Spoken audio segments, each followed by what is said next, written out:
Hey guys, so if you've been following my social media, you know just how busy this past month has been. I was in multiple countries, doing it big, all while working and staying connected while traveling. I've been using the Surface for years, but the Surface Book 2 is what powered my travel and allowed me to work my way all while on the go. So big thanks and a huge shout out to Microsoft for not only sponsoring this video, but also an experience of a lifetime.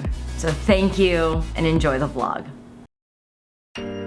March 2019 was an adventure. It was spent in the air, on trains, in cars, learning and experiencing, eating a whole ton of stuff, exploring, working and playing, emailing, drawing, and editing a whole ton.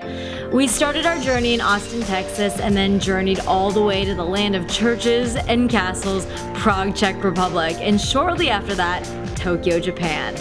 It's cherry blossom season, otherwise known as hanami, which I'm particularly fond of.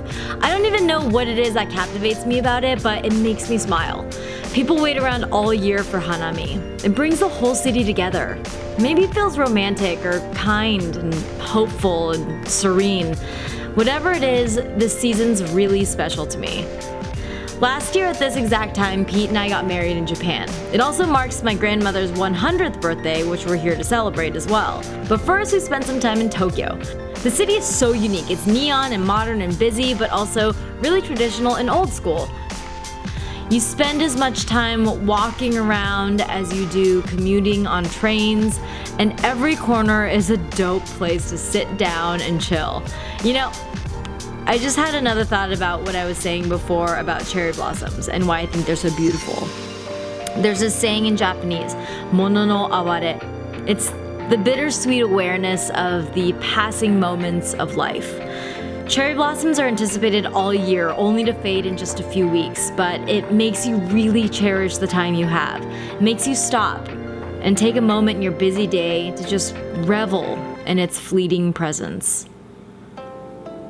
The days flew by and it finally became time to make the journey up north into the small city of Iwate, where my grandma lives. We're gonna celebrate her 100th with her, but first we gotta hop on a bullet train and make the trek. It was truly cool to see the city streets and skyline of the big city gradually turn into more homes and less buildings. We were in the suburbs, and then suddenly the mountains, and finally in farm country where grandma lives. You can tell there was a huge change in temperature as well. The cold. While we wait for the car, we're braving the cold. We got to our traditional ryokan hotel, and of course, I immediately changed into my yukata.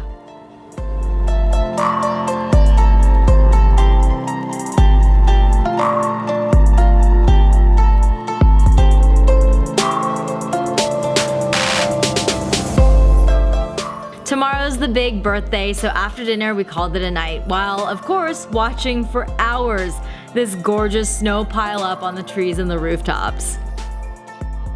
The next day we had lunch at grandma's farmhouse that she grew up in. Fun fact, she is the sole heir to this farmland, so when she got married, her husband took her last name Takahashi. You own the land, you keep your name, I guess. She didn't change her last name way back when. What a boss, right? Oh, that was my dad, and that's my aunt and my mom. My other aunt is running around somewhere in the house. I have a lot of memories here. Walking the halls makes me feel like I'm 10 years old again. And before we knew it, it was time to hop in a cab to visit grandma.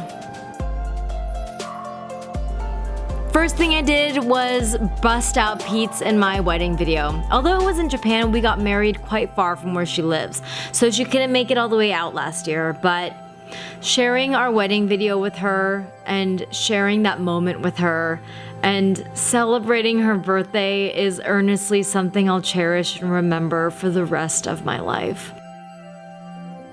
Happy birthday to you. The last chapter of this story is about our 1-year anniversary. We took a bullet train from Iwate in the north all the way down to Osaka in the south. We were racking our brains, stressing out, hyping up this 1-year anniversary, thinking we had to do something extravagant to mark such a special occasion, until we realized that it's special enough on its own. Spending quality time our way, doing what we like, sitting in a bookstore, slowing down, taking a moment to cherish each moment. Mono no aware.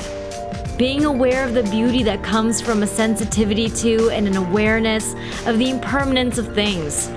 We'll only celebrate this initial anniversary once in our lives, and we did it our way, on our terms, and that's what made it special.